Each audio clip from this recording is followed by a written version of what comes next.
Hello बच्चों। आज का जो हमारा फिजिकल केमिस्ट्री का सेकंड चैप्टर है सॉल्यूशन, जिसकी पीडीएफ आप लोगों को ग्रुप पे सेंड कर दी गई है। तो आज हम इस चैप्टर के बारे में पढ़ेंगे। काफ़ी अहम चैप्टर है और बोर्ड एग्ज़ाम के बिहाफ पर देखा जाए तो काफ़ी मार्क्स का आपका आता है। तो आज हम टॉपिक स्टार्ट करेंगे आपका टाइप्स ऑफ सॉल्यूशन। सॉल्यूशन क्या होता है, कितने टाइप्स के होते हैं, इसके बारे में आप जानेंगे। तो सबसे पहले हम बात करेंगे सॉल्यूशन की। आप अच्छे से पता है कि सॉल्यूशन क्या होता है। सॉल्यूशन आपका एक तरीके का मिक्सचर होता है, लेकिन फ़र्क इस बात का है कि ये मिक्सचर जो है वो आपका होता है होमोजेनस नेचर का। कैसे नेचर का होता है आपका? होमोजेनस नेचर का होता है। वो भी कम से कम आपके मोर देन 2 और उससे भी ज़्यादा आपके प्योर सब्सटेंस हो सकते हैं, जिनका जो कंपोजिशन होता है वो may be altered with in the certain limits के तौर पर ही होगा। तो हम कह सकते हैं इसको, क्या कह सकते हैं हम? सॉल्यूशन। सॉल्यूशन जो है इस चैप्टर में हम लोग इसके बारे में, सॉल्यूशन के टाइप्स के बारे में पढ़ेंगे, क्या सिस्टम है क्या नहीं है। सॉल्यूशन के यहाँ पर देखा जाए तो इसके मेन 2 कंपोनेंट होते हैं। एक कंपोनेंट आपका होता है सॉल्यूट, दूसरा होता है आपका सॉल्वेंट। ये दोनों कंपोनेंट आपस में मिलकर क्या बनाते हैं? सॉल्यूशन। हमें अच्छे से पता है कि सॉल्यूट जो होता है वो हमेशा आपको देखने को मिलेगा लेस अमाउंट में होगा। इसकी अमाउंट थोड़ी सी कैसी होगी बेटा? ज़्यादा होगी, तब जाके आपके पास सॉल्यूशन आपका बन जाता है। इसके लिए आप एग्जांपल बतौर आप ले सकते हैं, जैसे आप यहाँ पर ले सकते हैं सॉल्ट या ले सकते हैं sugar. You know, salt and sugar with water then form salt solution, या बोल सकते हैं आप शुगर सॉल्यूशन। जानकारी के लिए आप समझ लें, सॉल्ट सॉल्यूशन को बेटा ब्राइन कहा जाता है। क्या कहते हैं? Brine solution. इसको हम लोग ब्राइन सॉल्यूशन भी कह सकते हैं, या नमक का पानी ब्राइन सॉल्यूशन। जैसे आप स्पेसिफिक नेम देते हैं, जैसे शुगर है प्लस आप नींबू पानी बनाते हैं तो उसको शिकंजी नाम देते हैं। ऐसे सॉल्ट के सॉल्यूशन का नाम आपका क्या होता है? ब्राइन सॉल्यूशन होते हैं। इसके 2 कंपोनेंट होते हैं, सॉल्यूट एंड सॉल्वेंट। सॉल्वेंट हमेशा डिज़ोल्व करने वाली कैपेबिलिटी होती है और डिज़ोल्व करने वाला ही सब्सटेंस होता है, जबकि सॉल्यूट आपका नॉर्मल अमाउंट में होता है, जिससे खुद घुलना होता है। इसके 2 कंपोनेंट हैं। आगे हम बात करेंगे, जल्दी से बात करेंगे हम टाइप्स ऑफ सॉल्यूशन की। टाइप्स ऑफ सॉल्यूशन में हम लोग अक्सर कर क्या देखते हैं कि each component of the binary solution may be in a solid, liquid और गैसियस स्टेट। हमें अच्छे से पता है कि कोई भी आपका जो सॉल्यूशन होता है वो आपका सॉलिड फॉर्म में भी है, लिक्विड में भी है और आपका गैसेस में भी है। यहाँ एक वर्ड आपका आता है बाइनरी। बाइनरी जो वर्ड है, उस बाइनरी का मतलब होता है कि कंपोनेंट, नंबर ऑफ कंपोनेंट। आप ऐसे लिख सकते हैं नंबर ऑफ कंपोनेंट। अगर आपका नंबर ऑफ कंपोनेंट 2 है तो आपका क्या माना जाएगा? बाइनरी माना जाएगा। ऐसे ही आपके जैसे जैसे आपके नंबर ऑफ कंपोनेंट आपके बढ़ते चलेंगे, उसी हिसाब से आपका 3 and 4 कंपोनेंट आपके बढ़ते चलेंगे। उसी हिसाब से आपका टर्नरी, क्वाटर्नरी सॉल्यूशंस आपके इस तरीके से इनके नाम आपके आते चले जाएंगे। तो यहाँ हम बात कर रहे थे टाइप्स ऑफ सॉल्यूशन की, तो डिफरेंट टाइप ऑफ सॉल्यूशन यहाँ देखने को मिलेंगे। तो टाइप्स ऑफ सॉल्यूशन किस पे डिपेंड करता है? ये डिपेंड करता है आपकी अमाउंट ऑफ सॉल्वेंट, और यहाँ सॉल्वेंट लिया कौन सा जाता है उस हिसाब पर। तो देखा जाए तो इस हिसाब से तो 3 तरीके के सॉल्यूशन बनेंगे। जैसे आप एक को कह सकते हैं सॉलिड सॉल्यूशन, दूसरा कह सकते हैं आप लिक्विड सॉल्यूशन, तीसरा आप कह सकते हैं गैसेस सॉल्यूशन।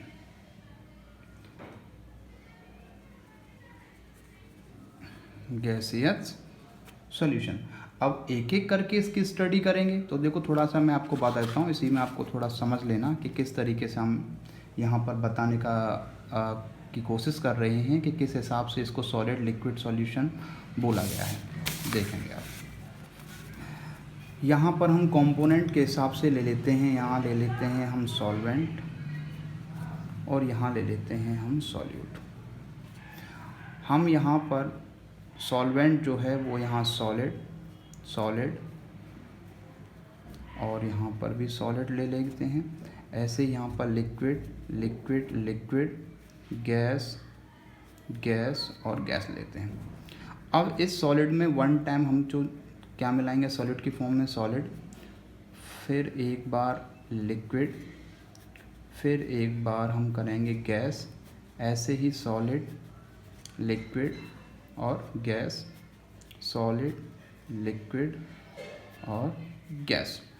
वैसे देखा जाए तो यहाँ पर 9 टाइप के सॉल्यूशन बनते हैं, लेकिन कॉमनली हम लोग डिफरेंट टाइप के सॉल्यूशन में हम बात करेंगे तो हम 3 टाइप के ही स्टडी करेंगे, सॉलिड सॉल्यूशन, लिक्विड सॉल्यूशन और गैस सॉल्यूशन। कैसे करेंगे देखते चलिए।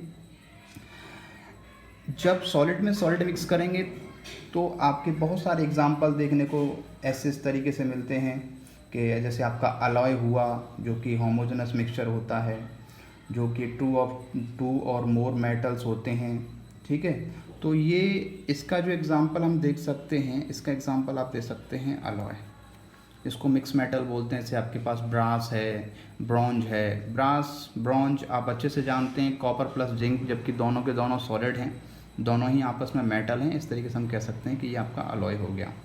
सॉलिड इन लिक्विड की बात करेंगे हम, तो सॉलिड इन लिक्विड में आपने देखा होगा salt in water, sucrose in water, तो आप इसको लिख सकते हैं सॉल्ट इन वाटर भी कर सकते हैं, क्योंकि सॉलिड किस में डिज़ोल्व हो रहा है, आपका लिक्विड में हो रहा है। तो इस हिसाब से भी हम कह सकते हैं कि आपका ये हो गया। तीसरा हम लोग ये कह सकते हैं कि अब यदि हमारे पास लिक्विड की अमाउंट कम है, सॉलिड की अमाउंट ज़्यादा है, तो आपने अक्सर कर देखा होगा सॉल्यूशन तो आपका तब भी बनेगा। अमाउंट जो सॉल्यूट है, ये अमाउंट आपकी कैसी है, आपकी लेस अमाउंट है। तो लेस अमाउंट है तो आप यहाँ पर नोटिस करेंगे कि कम अमाउंट ज़्यादा में डिज़ोल्व होगी, तो उस तरीके का ही सॉल्यूशन आपका बनेगा। तो यहाँ इस पूरे सॉल्यूशन को क्या बोल दिया जाएगा, सॉलिड सॉल्यूशन। यहाँ इस पूरे सॉल्यूशन को बोल दिया जाएगा लिक्विड सॉल्यूशन, और यहाँ इस पूरे सॉल्यूशन को बोल दिया जाएगा गैस सॉल्यूशन।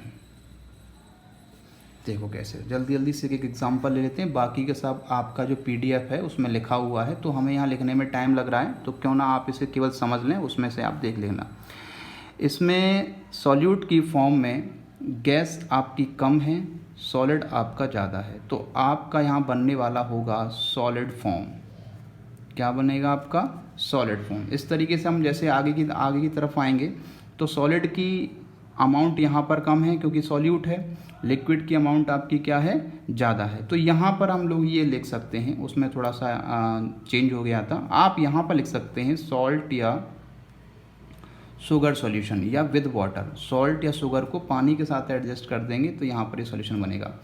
ऐसे ही लिक्विड का लिक्विड के साथ में ये एक स्पेसिफिक टाइप का सॉल्यूशन बनाता है, थोड़ा सा ध्यान रखिएगा। इसमें आपका एक वर्ड आपका आता है इमल्शन।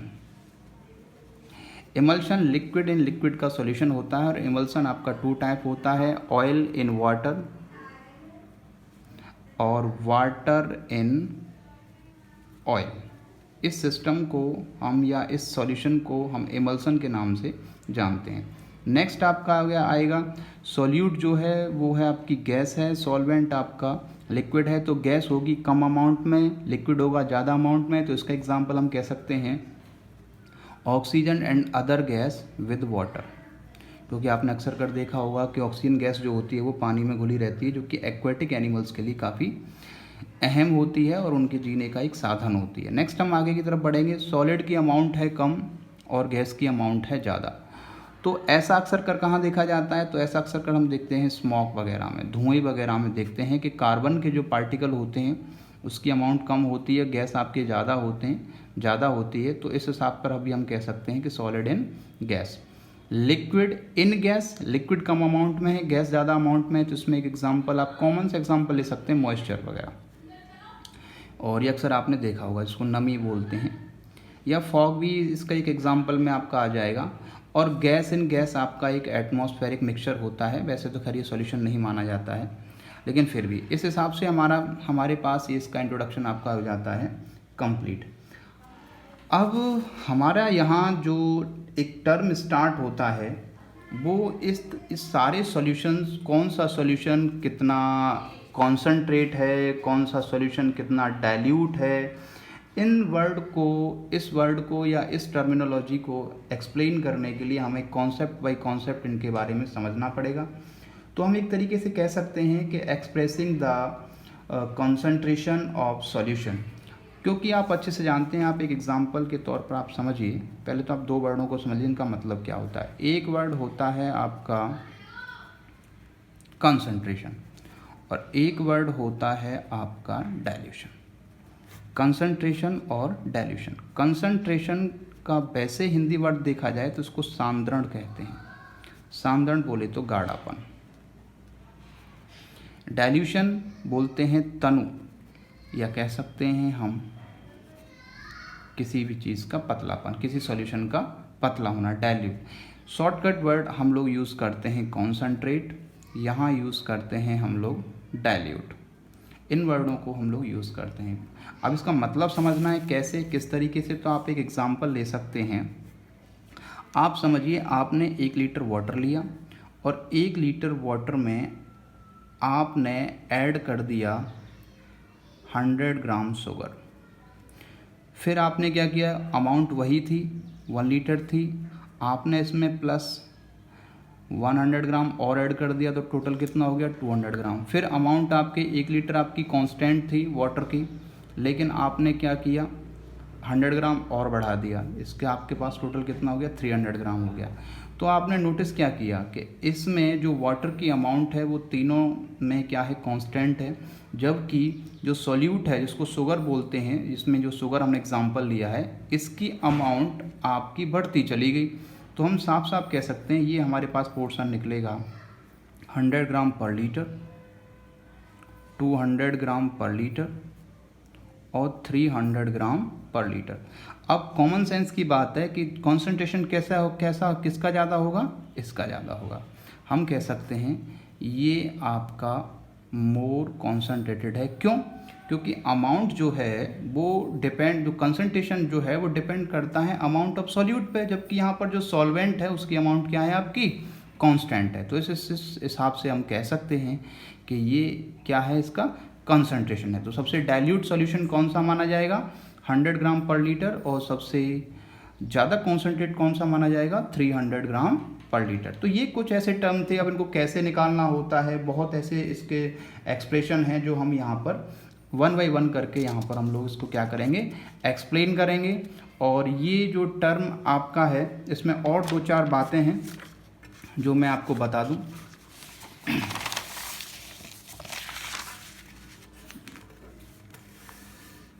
देखिए, हम जो आगे आने वाला जो वीडियो है उसमें हम कौन कौन से टर्म के बारे में आपको बताएंगे, एक एक करके आपको समझाएंगे। तो हम एट फर्स्ट स्टार्ट करेंगे। हमारा जो फर्स्ट पोर्शन है बेटा, first is a mass percentage.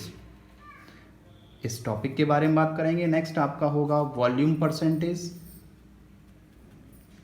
इसके बाद आपका जो नेक्स्ट होगा पार्ट्स पर मिलियन, जिसको हम लोग शॉर्टकट में बोलते हैं पीपीएम। नेक्स्ट पोर्शन आपका होगा नॉर्मेलिटी का। हालांकि 11th क्लास में थोड़ा बहुत पोर्शन इसके बारे में बताया गया था, टॉपिक से खैर बाहर है, बट ये ज़रूरी है पढ़ना, बिकॉज हम लोग जब प्रैक्टिकल वगैरह करते हैं तो उसमें हमें कॉन्सेंट्रेशन की फॉर्म में कई सारे सॉल्यूशन बनाने पड़ते हैं। तो वहाँ पर अक्सर आपने नोटिस भी किया होगा कि सॉल्यूशन n/10 लेना है, n/20 लेना है, ये सारी चीज़ें। वैसे एक्चुअल में नॉर्मेलिटी होती क्या है, हम लोग 1 बाय 1 करके इसको डिफाइन करेंगे। नेक्स्ट टॉपिक हम लोग इसमें क्लियर करेंगे जिसका नाम है मोलैरिटी। मोलैरिटी के बाद में सेम इसी से मिलता जुलता एक टॉपिक है मोलैलिटी। मोलैलिटी टॉपिक के बाद में हम एक टॉपिक और डिस्कस करेंगे, इसको बोलते हैं मोल फ्रैक्शन। हम एक टॉपिक डिस्कस करेंगे, इसका नाम है मोल फ्रैक्शन। ये सारे के सारे आपके मैथमेटिकली कॉन्सेप्ट हैं और इनके बिहाफ पर आपके न्यूमेरिकल वगैरह होंगे। और ये सारी चीज़ें आपको नेक्स्ट वीडियो में आपको दे देगी। उसके लिए थैंक यू।